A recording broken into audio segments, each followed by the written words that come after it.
दोस्तों अब में से काफ़ी लोगों का सवाल था कि अगर हमारा नंबर बंद हो जाता है तो उसे कैसे एक्टिवेट करवाएं। तो आज के इस वीडियो में हम कंप्लीट इसी के बारे में बात करने वाले हैं। कुछ पॉइंट्स होंगे तो आपका डाउट इससे क्लियर हो जाएगा। ऐसे में आप लोगों का बहुत सारा कमेंट आ रहा था तो मैंने सोचा आप इस पर एक वीडियो क्यों ना हो जाए। वीडियो को लाइक करने के साथ चैनल को सब्सक्राइब कर लीजिए। So hi friends, Himanshu and you watching technical Himanshu. So without wasting no time let's get started.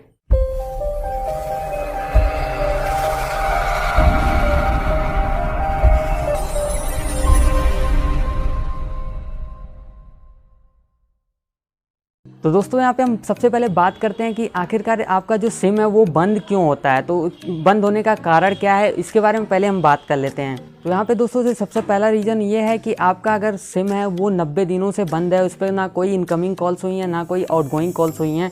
तो ऐसे में दोस्तों ना कोई एसएमएस हुआ है, तो ऐसे में आपका जो वो सिम है वो उसे बंद कर दिया जाता है कंपनी की तरफ से, क्योंकि उस पर कोई भी एक्टिविटी परफॉर्म ही नहीं हो रही है। ऐसे में ना इनकमिंग कॉल्स हो रहे हैं ना आउटगोइंग कॉल्स हो रहे हैं। तो ऐसे में कोई ना कोई काम तो करना ही पड़ता है आपको अगर आप एक सिम चलाना चाहते हैं। तो 90 दिनों तक आप अगर कोई भी सिम बंद कर देते हैं तो ऐसे में वो सिम कम्प्लीटली बंद हो जाता है। यहाँ पे जो दूसरा रीज़न है वो ये है कि अगर आप अपना सिम जो है वो अपने मोबाइल फ़ोन से निकाल के रख देते हैं, मतलब 90 दिनों तक रख देते हैं, तो भी आपका जो सिम है वो बंद हो जाएगा। दोस्तों ऐसा कई सारे केसेस में ये भी जानने को मिला है कि अगर आपने अपने नंबर पे लोन ले रखा है तो ऐसे में अगर आप लोन का भरपाई ही नहीं कर रहे हैं तो आपका वो सिम बंद कर दिया जाता है। कई बार ऐसा भी होता है। तो ऐसे में कई बार कंपनी चांस देती है आपको कि आप 1 महीने के अंदर लोन का पैसा वापस कर दीजिए। मतलब ज़्यादा समय आपको नहीं देगा, करीब 1 महीने का समय तो दे सकता है कंपनी, लेकिन उससे ज़्यादा अगर आप समय लेंगे तो कंपनी उस नंबर को ही बंद कर देता है, क्योंकि लोन अगर आप भरपाई नहीं करेंगे तो भाई बंद तो करेगा ही कंपनी। यहाँ पे दोस्तों जो तीसरा रीज़न है जिससे सिम आपका बंद होता है वो ये है कि आप अगर रिचार्ज नहीं करवाते हैं या फिर अपना जो इनकमिंग वाला या आउटगोइंग वाला जो प्लान होता है 49 वाला वो आप रिचार्ज नहीं करवाते हैं, तो भी आपका सिम जो है वो बंद हो जाता है।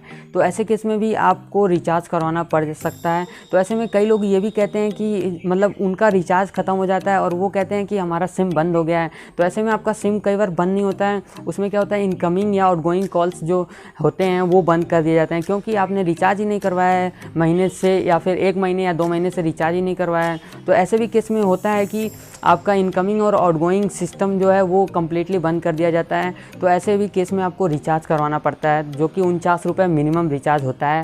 सभी कंपनियों में लगभग यही होता है, मतलब आपको वैलिडिटी रिचार्ज करवाना ज़रूरी है। यहाँ पे दोस्तों कई बार ऐसा होता है कि आपका जो सिम है वो गायब हो जाता है, यानी कि आपका फ़ोन ही गायब हो जाता है, तो फ़ोन के साथ सिम भी गायब हो जाता है। तो ऐसे में क्या होता है कि अगर वो आपका फ़ोन गायब हो गया है तो ऐसे केस में आप कभी भी अपना जो सिम है उसे कस्टमर केयर पे कॉल करके उसे बंद ना करवाएं। उसको तुरंत जाके रिटेलर शॉप या फिर डिस्ट्रीब्यूटर पॉइंट पे जाके आप उस सिम को स्वैप करवा सकते हैं, लेकिन आप इसे कस्टमर केयर पे जाके कभी इसे लॉक ना करवाएं। आप इसे डिस्ट्रीब्यूटर या रिटेलर के पास जल्द से जल्द जाके आप अपने सिम को स्वैप करवा सकते हैं। उसमें 3-4 घंटे का प्रोसेस होता है, वो आप नया सिम इशू हो जाएगा उसी नंबर का। तो ये काफ़ी अच्छी बात है, लेकिन अगर आप बंद करवा देते हैं तो ऐसे केस में कई बार सिम ना मिलने का चांस बढ़ जाता है। अब दोस्तों आप में से कई लोगों का ये भी सवाल होगा कि आखिरकार अगर हमारा सिम 90 दिनों से ज़्यादा दिन तक बंद हो गया है तो क्या हमारा सिम मिलेगा। तो बिल्कुल ऐसा नहीं है, मतलब आपका सिम मिल भी सकता है और नहीं भी मिल सकता है। तो ऐसे में ये डिपेंड करता है कि कंपनी ने उस नंबर को कहीं अलॉट तो नहीं कर दिया है। अगर अलॉट कर दिया होगा तो वो सिम आपको बिल्कुल नहीं मिलेगा, और अगर बाई चांस मिल भी जाता है तो अच्छी बात है, लेकिन ज़्यादातर चांसेस में नहीं मिलता है, क्योंकि उस नंबर को कंपनी अलॉट कर देती है। तो अगर आपको ये चेक करना है कि कंपनी उस नंबर को अलॉट की है कि नहीं, तो आप उस पर कॉल लगा सकते हैं अपने नंबर पे। और अगर वो नंबर हमेशा स्विच ऑफ आ रहा है तो यानी कि आपका नंबर अभी ज़िंदा है, मिल जाएगा। और अगर कॉल करने पे स्विच ऑफ नहीं आ रहा है, यानी कि कुछ कॉलिंग जा रही है और कोई उठा ले रहा है, तो यानी कि आपका जो सिम है वो कहीं अलॉट हो गए, वो सेल भी हो चुका है।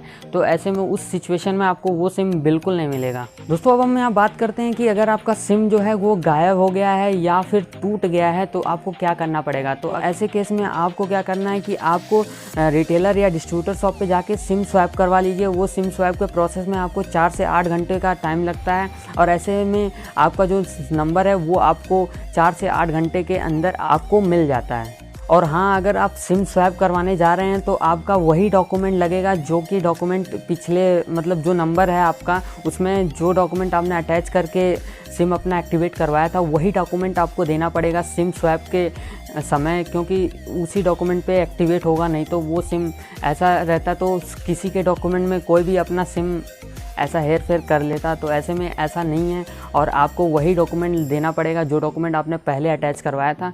तो उसी डॉक्यूमेंट में सिम स्वैप के प्रोसेस में सिम चालू होता है। तो दोस्तों इसी के साथ उम्मीद करते हैं आपको ये वीडियो अच्छा लगा होगा। वीडियो अच्छा लगा हो तो वीडियो को लाइक करिए, अपने सभी दोस्तों के साथ इस वीडियो को शेयर जरूर करिएगा ताकि इसके बारे में सभी को जानकारी मिल पाए। और हमारे चैनल पर नए हैं तो चैनल को सब्सक्राइब कर लीजिएगा क्योंकि ऐसी वीडियो हम लाते रहते हैं। तो धन्यवाद दोस्तों, फिर मिलेंगे किसी नए वीडियो के साथ।